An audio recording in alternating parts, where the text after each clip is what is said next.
Hey everybody, how you doing? This is Dr. Carmen Bryant. This is Car Chronicles. You guys ready? Well, let's do this.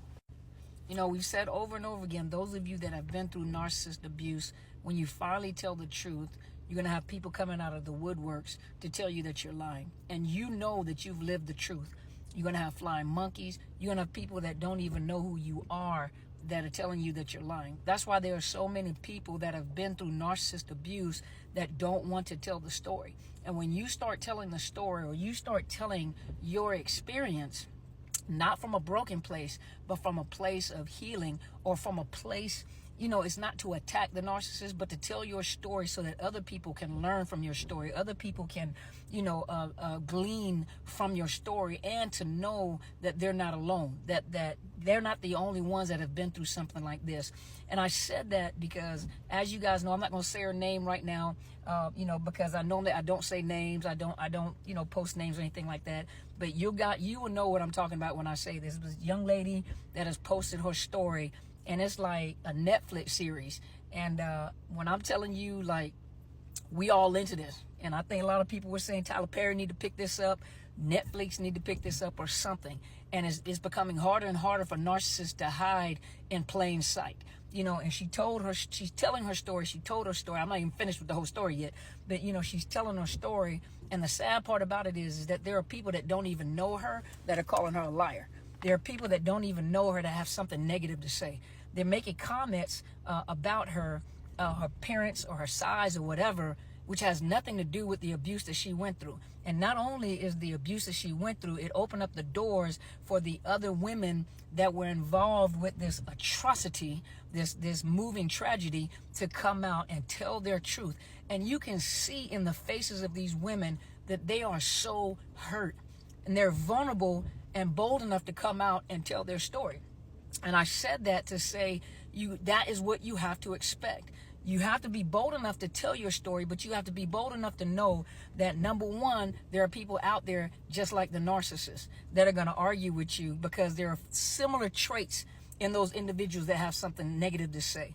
Number two, they already got a problem with women. And men, please know that we know that there are women out there that do the exact same thing. And we need more of you to speak up, not from a broken place, but a place of healing, a place to help people where women can hear what a lot of you guys have been through as well. Because there are men out there that go through narcissistic abuse with women, men that have been accused of horrible things, doing horrible things to their children, or gone to court, been put in jail, been taken away from their children. So men, we commend you as well, because we know that there are women out there like this. In this situation, though, I'm talking about this particular woman and some of you. And men, you know, put your foot in there, because some of this applies to you too. But this happens, you know, you have people to come out the woodworks because the person will always, that narcissist will always present themselves as charming, as harmless, as sweet, as nice. And then there is a difference between compulsive lying and pathological lying. Now, if you go look up the definition of compulsive versus pathological, and remember, we use the term pathological for pathological narcissists. Pathological, you know, let you know that there's a problem. Compulsive liars usually lie because of fear and anxiety. So they're compulsive. You know, they lie compulsively, but they do it out of fear and anxiety. They just lie. A pathological liar, however, does it for the purpose of manipulating and purposely being deceptive. And that is majority of your narcissists. Those of you that have been with narcissists, they're either pathological liars or they're compulsive liars. And pathological liars take it above and beyond, and they do everything they possibly can to prove themselves to be right. You know, to a point where you think they have other, like some people say, schizophrenia, or you're wondering what kind of alternate world are they living in, and what are you making up? But, you know, especially like a lot of times those somatic narcissists, you know, or even not the somatic, but the cerebral. That's what I was trying to say. Cerebral narcissists. You know, they're going to create this world that they fit into, and it makes no sense to anybody else. In the beginning, it makes sense to other people, but once you find out the truth behind it, you try to figure out what sense does it make for you to create such an alternate reality that they pull you into, and then they try to prove to you by doing anything, you know, doing documents that don't exist, people that don't exist, storylines that don't exist, get people to agree with them about things that is not true. They tell a piece of the truth, which is still a lie. They tell a piece of the truth so that someone will agree to them. They take that piece of the truth and the agreement and mix it in with the rest of the lie to make it sound, and they're good. They're manipulators, and they're good at what they do. They've been doing it for a long time. They jump from people to people because they don't learn, they evolve.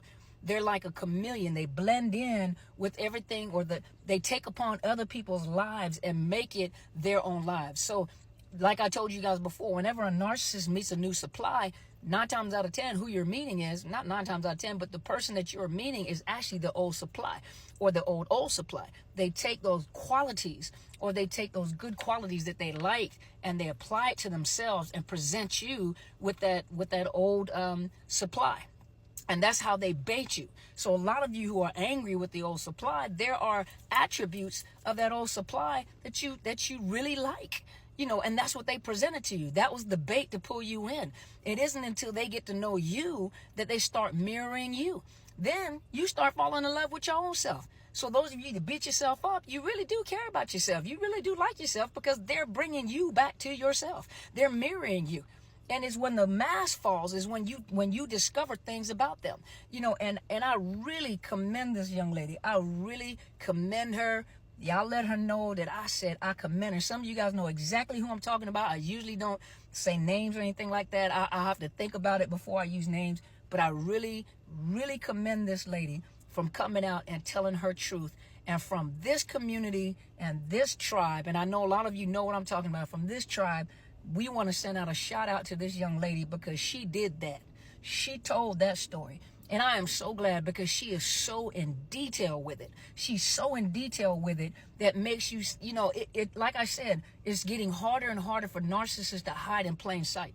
And you can tell by how she was talking that not only is this narcissist a narcissist, but this narcissist, you got to know that something else is going on. And that's from a clinical perspective. Those of you that are in the clinical, social workers, mental health providers, therapists, social workers, psychiatrists, psychologists, you can tell that there's more going on than just narcissistic personality disorder. Now, we're not going to do any diagnosis because we don't know whether he actually is, a narcissist, but you can see the narcissist traits. Everything that we talk about is just played out as she's talking. So we can't definitively say, yes, he has NPD. We can't diagnose him. We can't do that. But everything that she's saying points right to what we talk about all the time. Now, there's a difference between people that have narcissistic traits. See, people with narcissistic traits, you may see all 9 traits, but you don't always see them on a continuous basis. They fluctuate back and forth. They can change. It's not. And some of them are just, they're young and dumb, But when you're talking about a person who has narcissistic personality disorder, there's usually there's 9 traits. And whatever trait they have, whether it's 6, whether it's 5, because 5 is, 5 will actually give them the diagnosis. But if there's 5, or if there's 6, or if there's 7, or all 9, it is a constant, continuous thing. It doesn't change. It stays the same. It's always the same. They're predictable. When this happens, and they can move from woman to woman, man to man, whoever they're moving to, and you already know, you can predict it. That is what they're going to do.